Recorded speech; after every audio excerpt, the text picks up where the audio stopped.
नमस्कार मित्रों, अपन differential equation में पढ़ रहे थे linear differential equation with constant coefficient. उसमें क्या था, क्वेश्चन किस प्रकार से मिलेगा अपने को, F D into Y equal to Q X. अब इसका सॉल्यूशन निकालने के लिए हमें कॉम्प्लीमेंट्री फंक्शन निकालना पड़ेगा, पर्टिकुलर इंटीग्रेशन निकालना पड़ेगा। ठीक है, कैपिटल डी है वो डेरिवेटिव है, वो x के रेस्पेक्ट में भी हो सकता है, t के रेस्पेक्ट में भी हो सकता है और किसी अदर के रेस्पेक्ट में भी। ये डिपेंड करेगा q पे। अगर q आपका x का फंक्शन है तो d है वो डेरिवेटिव है वो x के रेस्पेक्ट में है। q अगर t का फंक्शन है तो डेरिवेटिव है वो t के रेस्पेक्ट में है। ठीक है, अब देखिए CF निकालने के लिए क्या करते थे, हम ऑक्सिलरी इक्वेशन लिखते थे।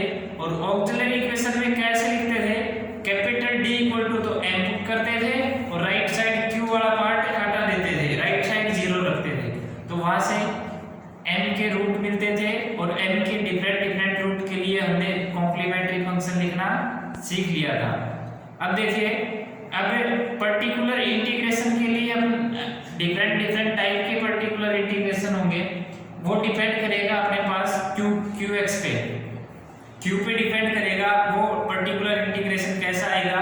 अगर पर्टिकुलर इंटीग्रेशन में qx अगर e की पावर x ax की फॉर्म में होता है तो f of a 1 upon f of a e की पावर ax हो जाता है। अगर f एक नॉन जीरो हो और f अगर जीरो हो तो उसके लिए अलग मेथड पढ़ा था हमने। आज अपन देखते हैं, अगर अपने पास qx sin और cos की फॉर्म में मिले, sin ax या cos ax मिले, तो हम उसके लिए क्या करेंगे, कैसे सोल्व करेंगे उसका CPI। तो देखिए, अपन पढ़ रहे डिफरेंशियल इक्वेशन।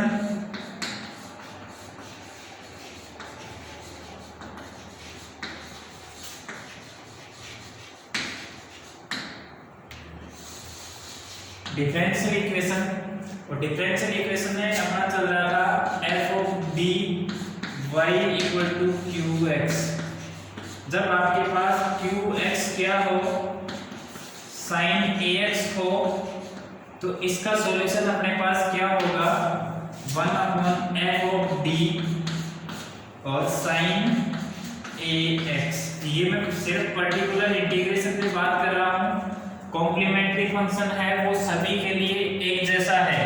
पहले जितने भी सॉल्यूशन किए हैं उन सब में एक ही तरीके से कॉम्प्लीमेंट्री फंक्शन निकलता है, वही इसमें भी होगा। अब अपन बात करते हैं पर्टिकुलर इंटीग्रेशन पे, और पर्टिकुलर इंटीग्रेशन पे हमने क्या कहा है, 1 upon F D into Q x. 1 upon F D into Q x हमारा पर्टिकुलर इंटीग्रेशन होता है। अब जब क्यू एक्स साइन ए एक्स हो या कोस ए एक्स हो, पहले अपन sin ax की बात कर लेते हैं। अगर अपने पास sin ax हो तो सॉल्यूशन कैसे होगा, ये d है इसको d स्क्वायर में चेंज करेंगे, या तो आपको सिंपल मिल जाएगा f d स्क्वायर, और d स्क्वायर में नहीं मिले तो उसको d स्क्वायर में कन्वर्ट करना पड़ेगा। ठीक है, ये काम करने के बाद 1 upon f of d square की जगह पुट करना है माइनस का a स्क्वायर, तो माइनस का a square sin ax as it is रहेगा, और यहाँ लिखना है f ऑफ माइनस का a स्क्वायर और नॉन जीरो होना चाहिए। अगर ये जीरो बढ़ गया तो 1 अपॉन जीरो इनफाइनाइट बढ़ जाएगा और ये हमारा सॉल्यूशन नहीं होगा, फिर अनंत बनेगा। ठीक है, अब नेक्स्ट आता है, अगर आपके पास qx क्या है, cos ax हो, अगर आपके पास qx cos ax हो तो अपन पर्टिकुलर इंटीग्रेशन कैसे निकालेंगे, pi equal to 1 upon f of d और cos ax होगा, और ये होगा 1 upon f of d square में कन्वर्ट करेंगे।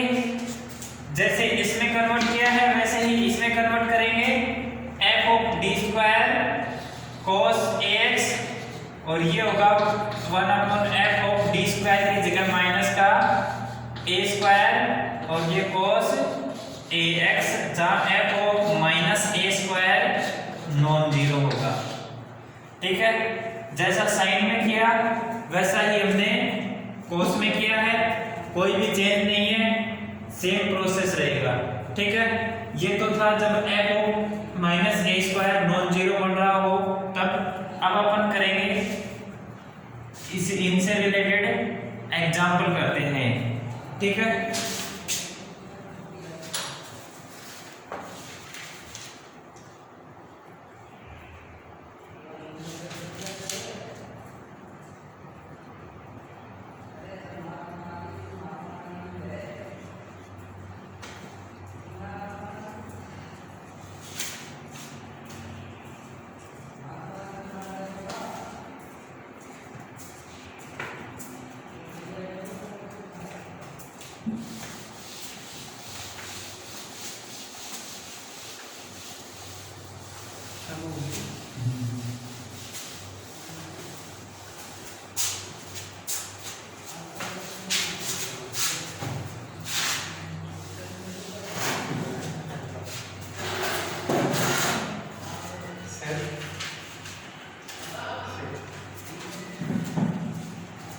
अपन क्वेश्चन कर रहे हैं, देखिए पहला क्वेश्चन है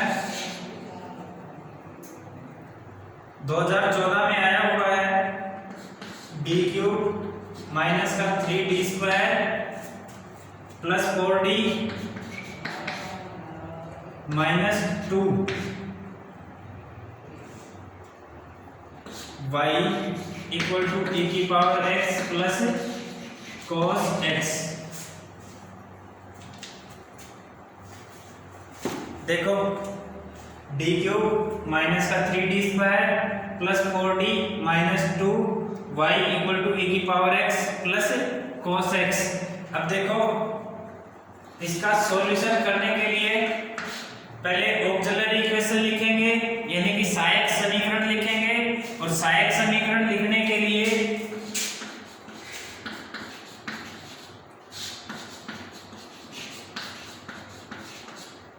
सहायक समीकरण लिखने के लिए d इक्वल टू m करते हैं, तो ये m क्यूब माइनस का 3m square plus 4m minus 2 equal to 0। अब m के रूट निकालने हैं, क्यूबिक इक्वेशन है, जब क्यूबिक इक्वेशन दे रखी हो तो इसका कोई पर्टिकुलर मेथड होता नहीं है, इसलिए हम पहले चेक करते हैं 0 पुट करके 1 पुट करके 2 3 माइनस 1 माइनस 2 माइनस 3, इनमें से अगर कोई एक रूट मिल जाता है तो फिर इसको क्वाड्रेटिक इक्वेशन में कन्वर्ट कर लेंगे, और क्वाड्रेटिक इक्वेशन में कन्वर्ट करने के बाद अपने पास क्वाड्रेटिक इक्वेशन का सॉल्यूशन निकालने का तरीका अपन जानते हैं, फिर उससे सोल्व करेंगे। अब देखो m बराबर 1 पुट करेंगे तो 1 minus 3 plus 4 minus 2, 3 minus 3 minus 2 minus का 5 और 4 प्लस 1 5। m बराबर 1 पुट किया तो 1 माइनस 3 प्लस 4 माइनस 2 बराबर 0। m बराबर 1 इसका एक मूल है,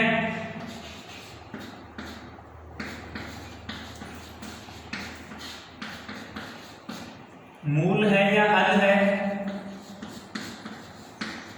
अतः m माइनस 1 इसका एक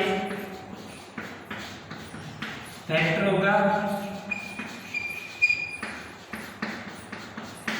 तो अब देखो क्यूबिक इक्वेशन है, एक फैक्टर मिल गया तो या तो डिवाइड कर दो, डिवाइड नहीं करते हो तो दूसरा मेथड अपने पास होता है, क्यूबिक इक्वेशन है तो m माइनस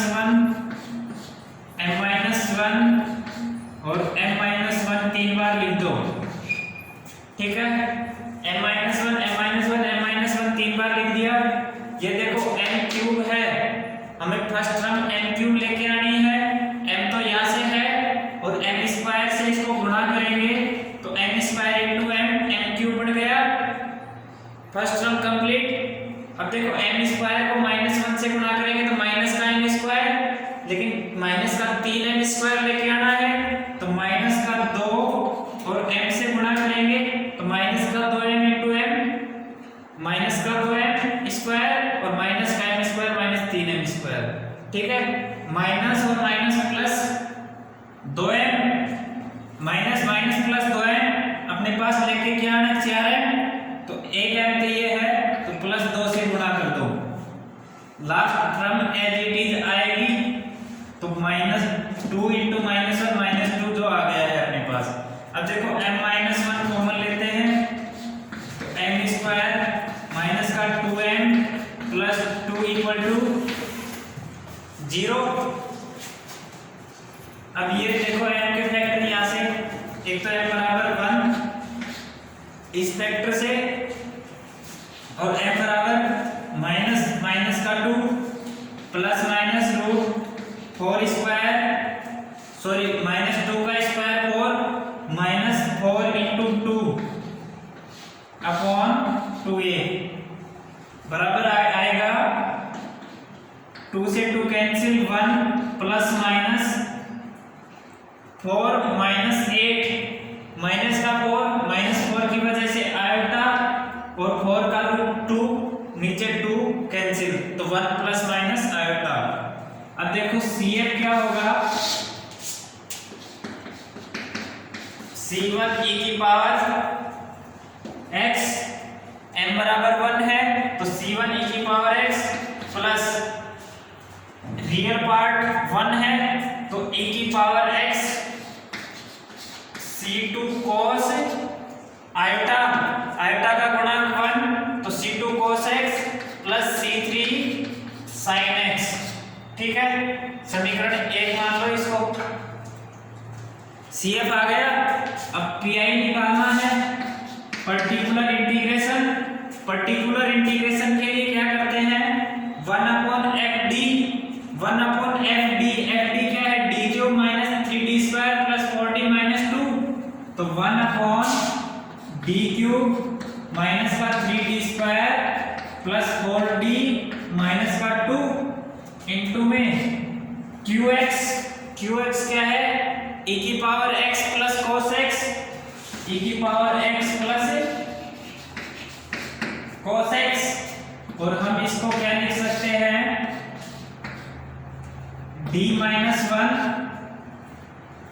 अलग अलग लिख देंगे और इसके फैक्टर करके लिख देते हैं। फैक्टर क्या आए थे, m-1 m square minus 2m plus 1, तो d² माइनस का 2d प्लस 2 और e की पावर x प्लस 1/, इसको तो ऐसे ही रख लो क्योंकि e की पावर x वाले को हमने अलग अलग करके लिखा है और cos x वाले को ऐसे ही लिख देते हैं, d क्यूब माइनस का 3d² प्लस 4d प्लस 2 और ये cos x। अब देखो ये इसके तो फैक्टर हमने क्यों लिखे और इसके क्यों नहीं लिखे, क्योंकि e की पावर x पीछे वाली एक्सरसाइज में आपने पढ़ा था कि अगर d की जगह e की पावर ax हो तो d की जगह a पुट करते हैं और वो a पुट करने पर वो 0 बन जाए तो हम उसका सॉल्यूशन उसके फैक्टर के हिसाब से करते हैं। अब यहाँ देखो ये फैक्टर 0 बना रहा है, ये नॉन जीरो नहीं बना रहा, तो जो नॉन जीरो नहीं बना रहा है उसमें d की जगह a पुट करते हैं और यहाँ a1 है, यहाँ a1 है तो 1 का स्क्वायर माइनस का 2 प्लस 2, तो ये कैलकुलेट हो जाएगा और ये सिंपल सॉल्व हो जाएगा। और यहाँ अपन d² की जगह माइनस का a², लेकिन a तो यहाँ पे 1 है तो -1 का स्क्वायर -1। अब देखो पुट कर लेते हैं 1/d -1, क्योंकि d की जगह 1 पुट करना है तो ये फैक्टर 0 बना रहा है तो इसको हम ऐसे की ऐसे रखेंगे और इधर लिखेंगे 1 का स्क्वायर माइनस का 2 प्लस 2 e की पावर x प्लस 1/d² की जगह a² माइनस का a² तो ये d² इंटू d, तो इसको तो d लिख लेते हैं और ये -1 का स्क्वायर, ये माइनस का 3 इंटू ये -1 का स्क्वायर प्लस का 4d plus 2 into cos x। ठीक है, अब ये दे देखो -2 से +2 कैंसिल 1, तो 1/d -1 e की पावर x प्लस 1/, ये देखो माइनस का 1 का स्क्वायर -1 तो माइनस का d, ये 4d माइनस d 3d, ये देखो माइनस का 1 माइनस का 3 माइनस का 3 और ये माइनस का माइनस का 1 माइनस का 3 तो प्लस का 3 प्लस का 3 प्लस का 2 तो प्लस 5 और ये cos x जब देखो नीचे d की टर्म में हो तो उसको d स्क्वायर में कन्वर्ट करना होता है और d स्क्वायर में कन्वर्ट करने के लिए नीचे वाले के कॉन्जुगेट से ऊपर नीचे गुणा करते हैं और नीचे वाले के कॉन्जुगेट से गुणा करेंगे तो d 3d माइनस 5 से ऊपर नीचे गुणा करेंगे। अब देखो ये e की पावर x है, जब 1 अपॉन d माइनस a की पावर r हो तो x की power r upon factorial r e की पावर ax को अपना सॉल्यूशन होता है। यहाँ देखो 1 अपॉन d माइनस 1 मैं लिख देता हूँ एक बार 1 अपॉन d माइनस a की पावर r e की पावर ax हो तो x की power r upon factorial r e की पावर ax इसका सॉल्यूशन होता है। ठीक है, अब यहाँ से देखो इसकी पावर 1 है तो x की पावर 1 अपॉन फैक्टोरियल 1 तो x e की पावर x आ जाएगा plus 3d minus 5 upon 3d plus 5 और 3d माइनस 5 cos x। ठीक है, अब मैं इधर वाले को एक बार मिटा देता हूं।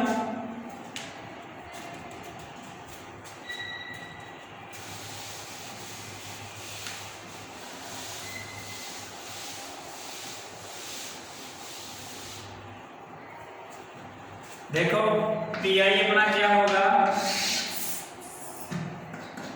x e की पावर x प्लस ये 3d minus 5 as it is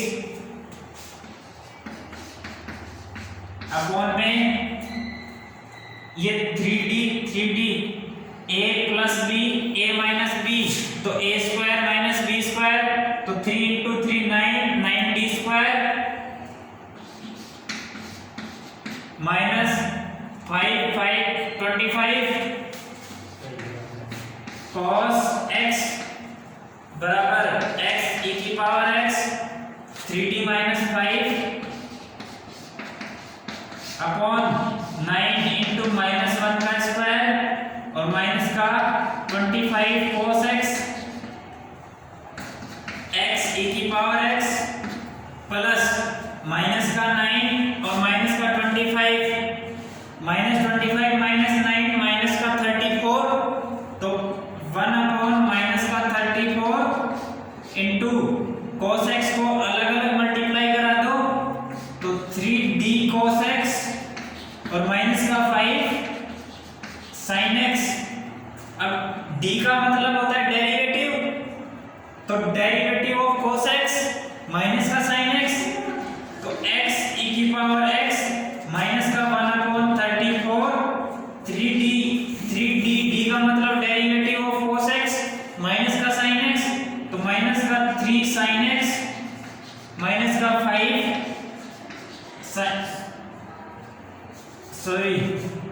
ये cos x को 5 से गुणा करेंगे तो cos x ही आएगा और यहाँ पे 5 cos x। ठीक है, तो माइनस कॉमन ले लेंगे x e की power x plus 1 upon 34 3 sin x plus 5 cos x। समीकरण 2 मान लो CF को समीकरण 1 माना PI को समीकरण 2 मान लिया। अब मैं इधर से मिटा देता हूं और सॉल्यूशन लिख देता हूं। सॉल्यूशन अपना क्या होगा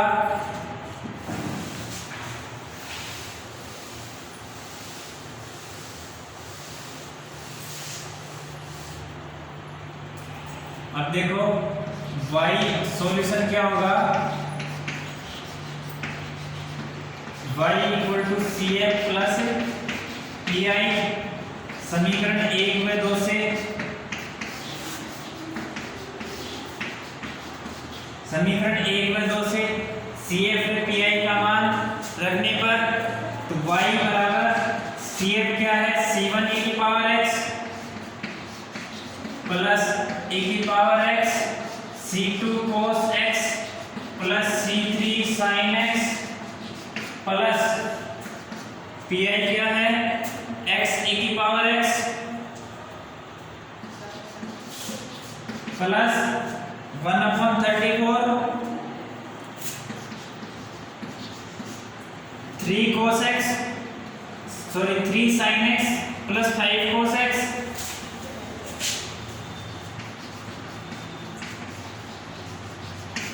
ठीक है। ये हमारा सॉल्यूशन हो जाएगा। ठीक है, देखिए एक बार फिर से समझिए क्वेश्चन को हमने क्या किया है। अपने पास क्वेश्चन दे रखा था d³ - 3d² plus 4d - 2y = e की power x plus cos x। हमने एक एग्जांपल कल भी किया था, अगर उसको पहुंच गया है तो उससे आगे अपन ये पढ़ेंगे। किसी के पास नहीं पहुंचा हो तो अपन यहाँ से स्टार्ट करेंगे। ठीक है, इसमें e की पावर x और एक्स्ट्रा है तो e की पावर x के अकॉर्डिंग सोल्व कर लेते हैं। अगर e की पावर x नहीं है तो cos x के अकॉर्डिंग सोल्व करेंगे। यहाँ आपने सोल्व किया था जैसे। अब देखो pi cf तो सिंपल था, सबने निकाल लिया होगा, अच्छे से समझ में आ गया होगा। अब pi के बारे में एक बार फिर से बता देता हूँ। pi के लिए क्या करते हैं 1/fd × qx। fd तो क्या है d³ - 3d² प्लस 4d - 2 और qx क्या है e की power x plus cos x है। अब देखो pi निकालने के लिए हमें ये 1/fd qx करना पड़ेगा और qx दो पार्टों में है, एक में तो e की पावर x है, दूसरे में cos x है, तो हमें अलग अलग गुणा करना पड़ेगा। 1/fd × e की power x plus 1/fd × cos x।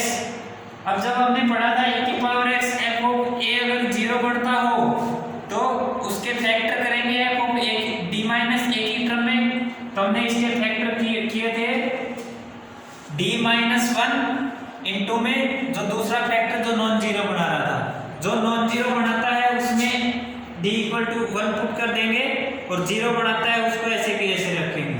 ऐसे ही 1/fd × cos x वो हमने आज मेथड पढ़ा है, उसमें क्या किया है d² बनाएंगे और d² की जगह माइनस का a² पुट करेंगे। या a1 है, x का गुणांक a कहलाता है और a क्या है यहाँ पे 1 है, तो माइनस d² की जगह पुट करना है -1 का स्क्वायर। ठीक है, वो हमने सोल्व किया, कैलकुलेट किया, d² बनाया और d² की जगह -1 पुट किया। ये टर्म आएंगे, नीचे आएगा 3d + 5। अब फिर d की टर्म में आ गया, फिर उसको d² बनाना है, तो नीचे जो d की टर्म में आया है उसके कॉन्जुगेट से गुणा करेंगे और कॉन्जुगेट क्या है 3d + 5 था तो 3d - 5 उसका कॉन्जुगेट होगा और उसको ऊपर नीचे गुणा किया तो ऊपर आ गया 3d - 5 और नीचे आ गया 9d² - 25। d² की जगह -1² कैलकुलेट किया माइनस का 34। ठीक है, अब देखो 3d × cos x माइनस का 5 × cos x। अब cos का डेरिवेटिव हम जानते हैं माइनस का साइन होता है, तो माइनस का 3 sin x माइनस का माइनस कॉमन ले लिया और लिख दिया।